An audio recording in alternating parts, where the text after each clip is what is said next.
আল্লাহ রাব্বুল আলামিন সুস্থ রাখার মালিক, আল্লাহ অসুস্থ করার মালিক। আজকেও দেখলাম টেলিভিশন জগতের একজন মানুষ মারা গিয়েছে, তার নামটাও আমি এখন ভুলে গেছি, কি যেন ভাই, দীপু ভাই না রিপু ভাই, কি যেন একটা নাম। টেলিভিশনে অভিনয় করতো, বরিশালের ভাষায় কথা বলতো, যমজ নাটকে অভিনয় করেছে। নাম জানেন আপনারা কেউ? আপনারা জানেন না, তাহলে হুজুর জানার কথা। হুজুরের কাছে আছে তারা। দেখি মারা গিয়েছেন ও আমার ভাইরা, নাটক করতো মিডিয়া পাড়ায়, নাটক করতো অলিউল হক রুমি, মঞ্চ এবং টিভি নাটকে অনেক জনপ্রিয় ছিল, বরিশালের ভাষায় কথা বলতো। এই মানুষটা ক্যান্সার, কোলন ক্যান্সার হয়ে আজকে সকালে ইন্তেকাল করেছে। কে কখন মারা যাবে জানি না, কোন ব্যক্তিত্ব কখন চলে যাবে না যাবে জানি না, কার মৃত্যু কবে হবে জানি না। এই জন্য মৃত্যুর প্রস্তুতি নেওয়ার দরকার আছে না নাই? এখন যদি বলেন ভাই মিডিয়ার কর্মীর কথা বলে আমাদের লাভটা কি, বা তার কথা শুনে লাভটা কি? ও আমার ভাইরা, কত নায়কের সাথে নাটক করেছে, কত নায়িকার সাথে নাটক করেছে, সিনেমা পাড়ায় তার সিনেমাও আছে। ও আজকে মারা গেল, চলে গেল কবরে। বলেন যাওয়ার পরে যদি বলে মান রব্বুকা, যদি বলে আমি রাজকুমার সিনেমা করেছি, মান দিনুকা আমি যমজ নাটক করেছি, মান নবীকা তিশার সাথে আমার ভালো সখ্যতা ছিল, বলেন কুপান বাড়বে না কমবে? আমরা চাই না তার কবরে নির্যাতন হোক, আমরা চাই না সে কবরে কষ্টে থাকুক, আমরা চাই না তার কবরে আযাব হোক, কারণ এটা আমাদের চাওয়া হতে পারে না। বরং দোয়া করি আল্লাহ তার কবরকে ক্ষমা করে দিয়ে কবরকে জান্নাতের বাগান বানাইয়া দিক। কিন্তু যেই ব্যক্তিটি মারা গেল, কবরে কি নিয়ে গেল? কথা কয় না, কবরে কি নিয়ে গেল? চিন্তা কি করেন কখনো? ও আল্লাহর বান্দারা, আজকে যদি মারা যায় কবরে কি আল্লাহর কাছে দাখিল করব, আল্লাহর কাছে কি বলবো, এই চিন্তা কি আমাদের মধ্যে আছে নাকি? যেই কথা বলছিলাম, আবু জাহেল পা চটকায় মারামারি করতে গেল মদিনায়। আল্লাহ রাসূল সাল্লাল্লাহু আলাইহি সাল্লাম 313 জন নিয়ে রওনা করলেন মদিনা মসজিদে নববী থেকে 80 কিলোমিটার দূরে। সেখানে যে যুদ্ধ করলেন, লড়াই করলেন, সংগ্রাম করলেন। ওগো আমার যুবকেরা, আবু জাহেলকে হত্যা করলেন মাজ এবং মুআজ, যাদের সম্বন্ধে আপনাদের জানা আছে। ছোট দুই ভাই রাসূলের কাছে এসে বলল, গো রাসূল, যুদ্ধের ময়দানে যেতে চাই, আমাদের অনুমতি দেন। রাসূল বললেন, তোমাদের তো এখনো বয়স হয় নাই, কেমন করে যুদ্ধের ময়দানে যাবে? তোমাদের তো অনুমতি দিতে পারি না। রাসূলের কাছে নাছর বান্দা হয়ে গেল। ওগো তরুণেরা, ওগো যুবকেরা, আজকে মাজ মুআজের ঘটনা আমরা অনেকেই জানি না, তাদের নাম জানি না, তাদের ইতিহাস জানি না। এই জন্য এখনকার যুবকেরা যুদ্ধের ময়দানে নয়, এখনকার তরুণেরা কিশোরেরা বলে, যদি বাইক না কিনে দেন তাইলে আমি আত্মহত্যা করব। ঠিক না বেঠে? পালসার গাড়ি এখন আর চলে না, এখন এফজেড কি 5 না কি উঠেছে, আরে শোন, এই জাতীয় গাড়িগুলো উঠেছে।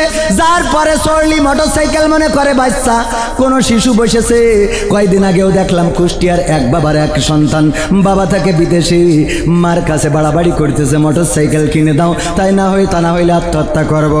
এমনকি আত্মহত্যা করার জন্য ফ্যানের সাথে দড়ি লাগায় ঝুলে পড়েছে, তারপরে উদ্ধার করেছে, সেই যাত্রায় বেঁচে গেছে। বাবার সাথে বলে বুঝাইয়ে সুঝাইয়ে মোটরসাইকেল একটা কিনে দিয়েছে। এই মোটরসাইকেলে চাচাতো ভাড়ে নিয়ে এসেছিল ওই কুষ্টিয়া একটা কনসার্ট হয়েছে ঈদের পরের দিন ওই কনসার্ট কুপাকুপি দেখার জন্য এসেছে। দেখে রাত্রি বাড়ি যাওয়ার সময় পাশে ছিল মেঘনি গাছ, অনেকেই তো ব্রিজও সাইড দেয়, ও মনে হয় মেঘনি গাছ সাইড দিতে গেছিল, দিয়ে মেঘনি গাছের সাথে কুপাই দিয়ে ও তো মরেছে সাথে চাচাই তো ভাইরও নিয়ে মরেছে। এই যে দুইজন মারা গেল, এক বাবা আর এক সন্তান, আর কোনো ছেলে নেই, মা ডাকার লোক নেই, বাবা ডাকার লোক নেই, নেটওয়ার্কের বাইরে চলে গেল। সাংবাদিকেরা জিজ্ঞাসা করলো যে এই ছেলেকে কেন মোটরসাইকেল কিনে দিয়েছে? বলতেছে না কিনে দিলে ও ফ্যানের সাথে ঝুলে পড়িল, সেখান থেকে কোনো রকম করে বাঁচাই আনিলাম, আরো কয়েকদিন বেঁচে, তারপরে আজকে নেটওয়ার্কের বাইরে চলে গেল। কথা কি বোঝা গেছে? আজকে নেটওয়ার্কের বাইরে। আমার যুবকেরা এখন বাইক চাই, ফোন চাই, আইফোন লাগবে, কি ফোন? আইফোন লাগবে। আইফোন না হইলে ও তো বন্ধুদের মধ্যে ভাব মারতে পারে না, দোস্তদের মধ্যে যে ভাব মারতে হবে, একটু সেলফি তুলতে হবে, 3টা ক্যামেরা ঠাস করে দেখাইতে হবে। হুজুরিরও আছে না নাই? হুজুর কেনে নাই, কাতারে গিয়েছিল অনুষ্ঠানে, কাতারে যাওয়ার পর ওখানকার বন্ধু বান্ধবেরা কিনে দিয়েছে, কারণ হুজুরকে যে টাকা দেয় তাতে আইফোন কি করে হবে গো রে। এখানে আইসি 4 আনা পয়সা এখনো দেই নাই। ও আমার ভাইরা, সেই সব কথা পরে বলবানে, যেই কথা বলছিলাম, আমার কিছু আলেম ওলামা টুপি মাথায় দিয়ে আল্লাহর বান্দা ওই আমার গাড়ির পাশে দাঁড়ানো কেন গো? আমার পরে কি আপনাদের কোনো রাগ আছে? ও আমার কলিজার টুকরারা, আমার আপনাদের পরে কোনো রাগ নাই, ভালোবাসা আছে। যদি চলে যান তাও কোনো আপত্তি নাই, কারণ আমরা জানি এই সামিয়ানার নিচে বসার জন্য ভাগ্যের দরকার আছে না নাই? আলেম হইলেই জান্নাতে যাবে, শহীদ হইলেই জান্নাতে যাবে না। আলেম হইলেই জান্নাতে যাবে না, শহীদ হইলেই জান্নাতে যাবে না, দানবীর হইলেই জান্নাতে যাবে না। আল্লাহর নবী বলেছেন 3 শ্রেণীর ব্যক্তিদের দিয়ে জান্নাত দূর, জান্নাত বলে সেই দূর, উল্টো পাল্টা হয়ে যাচ্ছে কেন?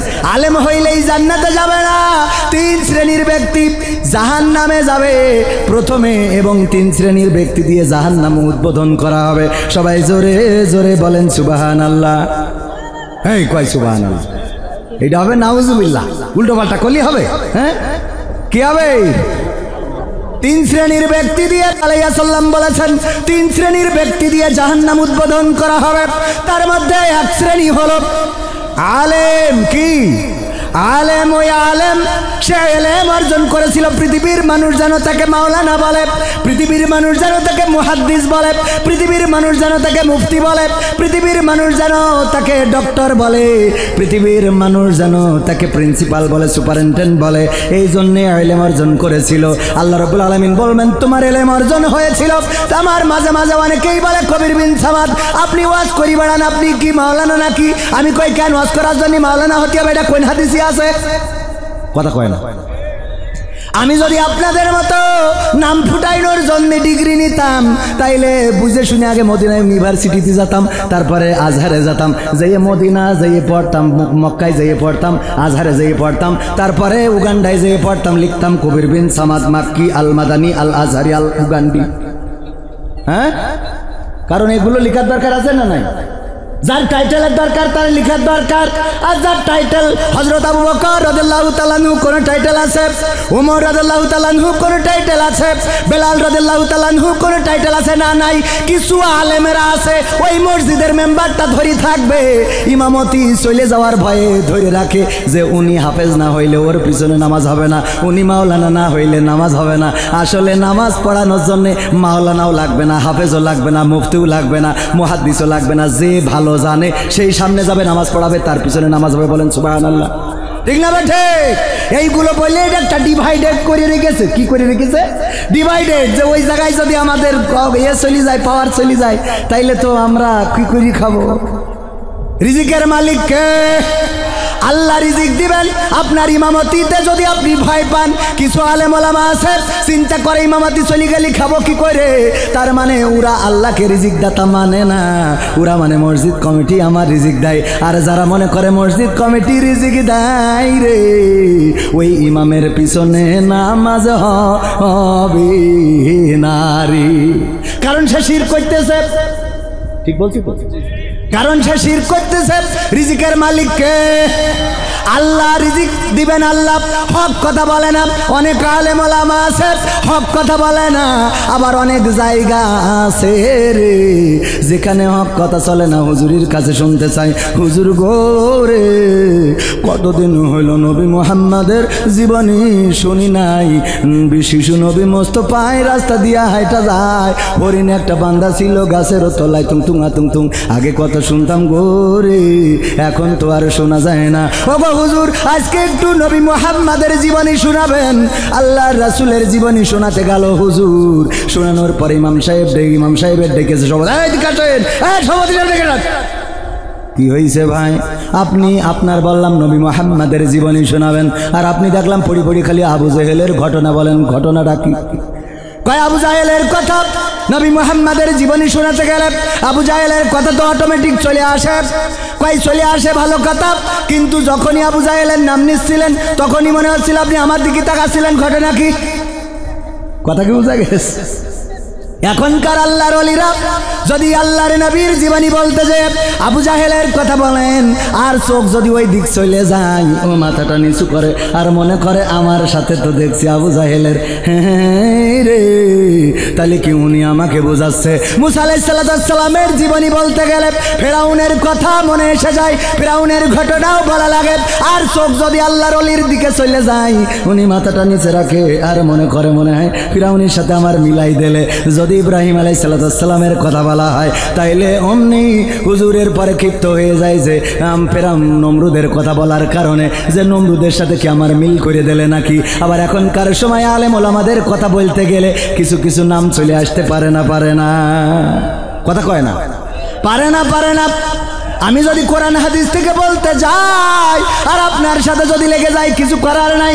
যেই লোকগুলোর ওখানে দাঁড়ানো ছিল বললাম আসতে, উল্টো চলে গেল। কেন চলে গেল? কারণ আমি আপনাদের বুঝাই দিই, এই যে আমার রেজাউল ভাই শ্রদ্ধাভাজন উস্তাদজি স্যার বলে ডাকি, আমার স্যার উনার বাড়িতে উনার বিবি মুরগি পুষেছে, মুরগিতে 10টা ডিম দিয়েছে, 5টা ডিম উনার আত্মীয় স্বজন মানে ব্যয় বা শ্বশুর শাশুড়ি এসেছিল, 5টা ডিম খাওয়াই দিয়েছে, তাহলে বাকি আছে কয়টা? 5টা ডিম। মুরগি যখন তাওয়া লাগা হয়েছে বলতেছে খালি শুধু মাহফিল করি বেড়াও আর জামাত ইসলাম করি বেড়াও, তোমার দিয়ে কিছু হবে না, মুরগি যে তাওয়া লাগা হয়েছে, এই তুমি যদি পারো তাইলে আর 5টা ডিম অন্তত খুঁজে আনো, 5টা ডিম বসাইলে তো আমাদের লস হয়ে যাবে, 5টাতে যদি 3টে না ফোটে তাইলে 2টা বাচ্চা নিয়ে ঘুরে বেড়াবে। তাড়াতাড়ি করে উনি গ্রামে খুঁজেছে কার কি আছে না আছে, মুরগির ডিম আছে নাকি হাঁসের ডিম আছে, যে যা পারো দাও। একজনের কাছ থেকে 5টা হাঁসের ডিম পেয়েছে, মুরগির পেটের তলে বসাই দিয়েছে। 1 মাস পরে বাচ্চা ফুটবে না 1 মাস পরে বাচ্চা উঠেছে, উঠার পরে মুরগি বলতেছে, ওগো আমার সন্তানেরা শোনো, তোমরা দয়া করে দূরে যাবা না, আমার কাছে থাকবা, পচা কাদা পানি মাখবা না, বৃষ্টিতে ভিজবা না, এখন কিন্তু কাল বৈশাখীর ঝড় হইতে পারে, যদি দূরে থাকো যে কোনো সময় ঝড় শুরু হইলে বেকায়দায় পড়ে যাবা, দয়া করে আমার কাছে থাকো। মুরগির 5টা বাচ্চা মুরগির সাথে থাকে, কিন্তু ওই যে হাঁসের বাচ্চা যেই কয়টা পাড়াতে ডিম নিয়ে আইলো, ওই হাঁসের বাচ্চা 5টা যেই দিকে পানি ওই দিকে যায়,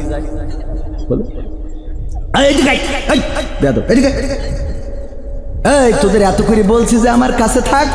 উপরে ইসরাইল ঘুরে বেড়ায়, আছে না নাই? উপরে ইসরাইল আছে, ওই ইসরাইলের শকুনগুলো হলো ইসরাইলের সাথে তুলনা করলাম, ওরা ঘুরে বেড়ায়, যে কোনো সময় সবল মেরে নিয়ে যেতে পারে। আমার কাছে থাক, পচা কাদা পানিতে কেন যাস? যদি সর্দি লাগে ডাক্তার দেখানোর মতো পয়সা নাই, এখন ইবনে সিনায় গেলেও ঠিক মতো সিট পাওয়া যায় না, কারণ হাসপাতালের থেকে রুগী বেশি, ঠিক না ঠিক?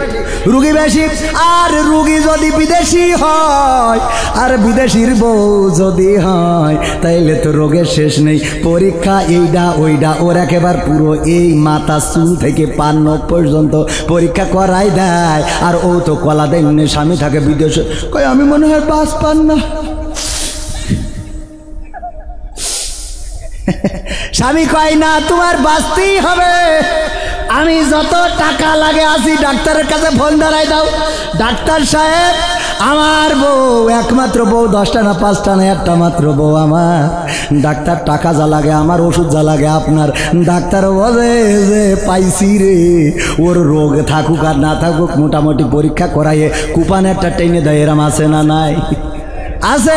ওগো আমার ভাইরা, মুরগি বলতেছে দেখ যদি সর্দি লাগে ডাক্তার দেখাবো কি করে, আমাদের তো এত টাকা নাই, আমার কাছাকাছি থাক। মুরগির বাচ্চা 5টা, যেই 5টা আসল ওইগুলো তো আছে, কিন্তু হাঁসের যে 5টা বাচ্চা ওরা তো কাছাকাছি থাকা দূরের কথা, টিউবওয়েলের কাছে যে পচা কাদা পানি ছিল ওর মধ্যে যাইয়েতে কিলিবিলি মনে করছে কালকে ঈদ হবে, ওরে গোসল করা করিয়েছে, কাদা পানি মেখে চিনার কায়দা নেই। মুরগি বলছে আমার বোঝা শেষ, আমার বোঝা হয়ে গেছে, ওরে হাঁসের বাচ্চারা তোরা আমার জাতের না, আমার জন্মেরও না, তোদের যদি জন্মটা আমারও হইতো, জন্মটা ঠিক হইতো, তাইলে তুই আমার পেটের তলে থাকতিস রে, এইভাবে কাদা পানি মাখতিস নে। এই পচা কাদা পানি মাখার কারণ বোঝা হয়ে গেছে, তোরাই আমার জাতের না রে। তেমনিভাবে এই সামিয়ানার নিচেই যারা জাতের না, ওদের যেইভাবে বলেন ওরা আসবেও না থাকবেও না, কারণ ওরা ওই পচা কাদা পানি মাখবে, ওরা ওই জাতের না, ওরা আমাদের এই লাইনের না। কথা কি বোঝা গেছে? কোরআন পড়তে ভালো লাগে, কোরআন শুনতে ভালো লাগে, কোরআন জানতে ভালো লাগে, কোরআন মানতে ভালো লাগে। এরকম আছে না নাই? কোরআন পড়তেও ভাল লাগে, শুনতেও ভাল লাগে, কিন্তু মানতে ভালো লাগে। আছে না নাই? বাবা মারা গেলে কোরআন খতম, হুজুর চারিদিকে বসে কোরআন পড়ি আমার আব্বার বেহেশতে থুই আসেন। হ্যাঁ, হাফেজে কোরআনদের দাওয়াত দেয়, হুজুর আসেন আমার বাবার চারপাশে বসে কোরআন পড়েন। মনে করে এই মরা মানসির পাশে কোরআন পড়লি ও মনে হয় বেহেশতে দোতলায় থাকবে। আবার ওই ব্যক্তি যখন কোরআনের তরজমা করা হয় তখন বলে, হুজুর সময়টা তো বড্ড খারাপ, আপনি তো ভাই সব জানেন, বুঝে শুনে কথা বলে ওয়াজের রীতি টানেন, উস্কানি ফুস্কানি মূলক বলবেন না কোনো কথা, এই মঞ্চে রাজনীতি ভাই করবেন না অযথা, আমরাও ভাই কোরআন জানি মানি মোটামুটি, ঝামেলাতে থাকি মাঝে মাঝে নিয়ে ভোটা ভুটি, মক্তবেতে শিখেছিলাম আলিফ বা তা সা, কোরআন হাদিস মোটেও জানি না এমন কিন্তু না, তাই রাজনীতি চলবে না ও হুজুর, রাজনীতি চলবে না, তাই রাজনীতি চলবে না ও ভাই, রাজনীতি চলবে। ওই দেখেন যে কটা উঠলো সব জুব্বা পরা, ওরা সব দেখেন ওখানে সিনের মধ্যে কোরআন আছে, কিন্তু ওরা মানবে না, যাই বলেন মানবে না, কারণ শয়তানের বাক্স ওদের মধ্যে বেশি।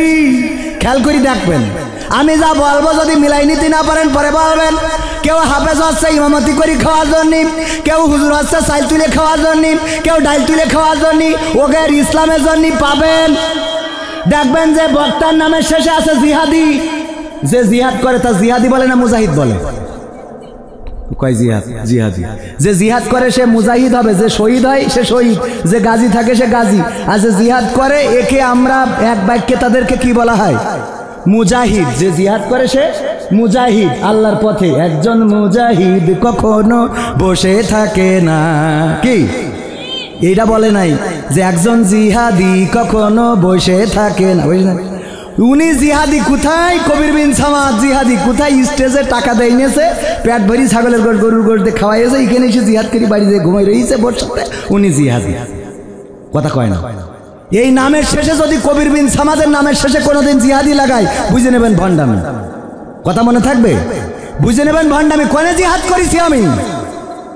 শাপলা চত্বরে রক্ত ঝরেছে, কবির বিন সামাদকে পাওয়া যায় নাই, কোরআনের হাফেজেরা শহীদ হয়েছে, আল্লাহর নবীর মাদ্রাসার ছাত্ররা শহীদ হয়েছে, কবির বিন সামাদকে পাওয়া যায় নাই।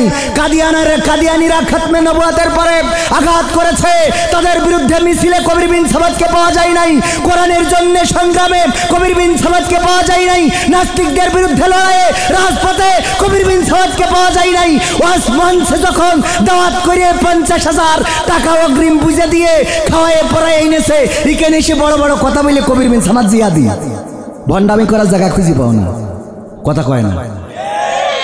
বিশাল জিহাদি। তুমি জিহাদি কেমন বাগাছড়ায় এসো, বাগাছড়ায় এসে রাজপথে একটু কথা বলো দেখি।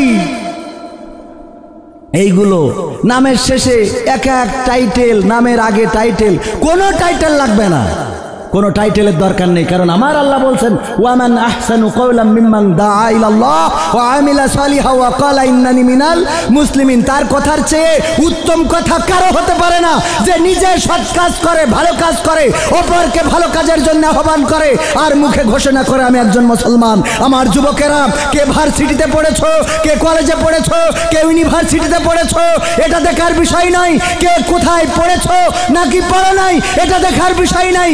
আল্লাহর কোরআন জেনে, রাসূলের হাদিস মেনে আল্লাহর পথে থাকতে পারাটাই তোমার জন্য গর্বের বিষয়। ঠিক না বেটা?